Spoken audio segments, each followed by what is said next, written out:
क्या आपने सोचा है कि जिन लोगों के घर में बेटे नहीं होते तो वहां पर श्राद्ध और पितृ तर्पण कौन करता है? तो इसी क्रम में जानते हैं कि बेटियों के द्वारा पितृपक्ष तर्पण के लिए गरुड़ पुराण में क्या लिखा है।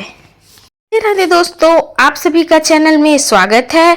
आज जानेंगे घर में नहीं है कोई पुरुष तो जानिए क्या बेटी कर सकती है पितृ तर्पण। पितृपक्ष के दौरान घर के पुरुष सदस्य ही पितरों का श्राद्ध या तर्पण करते हैं, लेकिन क्या आपने कभी सोचा है कि जिनके परिवार में पुरुष नहीं है वहां पर श्राद्ध आदि कर्म कौन करता है? लेकिन कुछ लोगों का मानना होता है कि इस प्रकार के कर्मों का अधिकार केवल पुरुषों का ही होता है, जिसके कारण कुछ लोग अपने पितरों का तर्पण ही नहीं कर पाते। बता दें कि हमारा समाज पौराणिक काल से पुरुष प्रधान ही रहा है। यदि आपने ध्यान दिया हो तो भगवान श्री राम से पहले माता सीता का नाम लिया जाता है। ठीक इसी प्रकार से श्री कृष्ण जी से पहले राधा जी का नाम लिया जाता है। लेकिन समय के साथ साथ पुरुषों के हाथों में समाज की डोर थमा दी गई और धीरे धीरे उनके अनुसार ही नियम बनाए गए, जिसमें यह भी था कि बेटियां तर्पण नहीं कर सकती। लेकिन आपको बता दें कि पितृपक्ष श्राद्ध को लेकर गरुड़ पुराण में जिक्र मिलता है। पुत्री भी पितृ तर्पण कर सकती है। कौन कौन कर सकता है पितरों का तर्पण?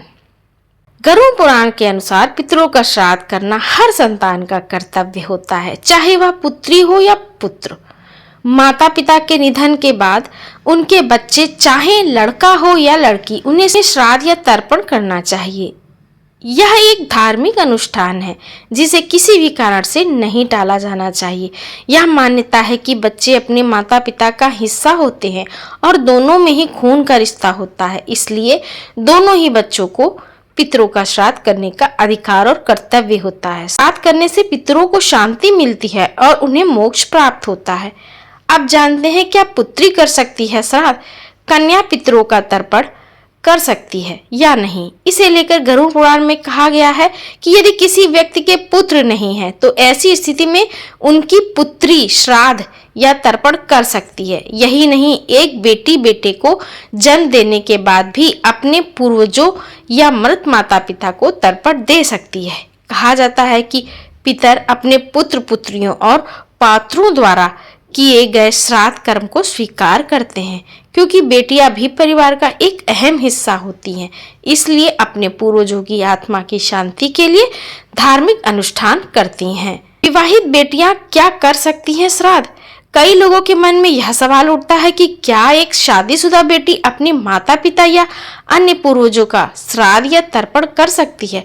गरुड़ पुराण में इसका उल्लेख मिलता है कि विवाहित बेटियां श्राद्ध आदि कार्य कर सकते हैं। भले ही एक बेटी शादी करके दूसरे घर चली जाए, लेकिन उसका अपने मूल परिवार से नाता हमेशा बना रहता है। परिवार का हिस्सा होने के नाते वह अपने पूर्वजों के लिए श्राद्ध या तर्पण करने के लिए पूरी तरह से सक्षम है। इसलिए अगर किसी कारणवश घर का बेटा इस कार्य को नहीं कर पा रहा है तो बेटी भी यह जिम्मेदारी बखूबी निभा सकती है। तो दोस्तों, यह थी जानकारी पितृ तर्पण की। अगर जानकारी अच्छी लगी हो तो लाइक करिएगा, चैनल पे नए हैं तो सब्सक्राइब कर लीजिएगा। मिलते हैं मेरे अगले वीडियो में, तब तक के लिए राधे राधे।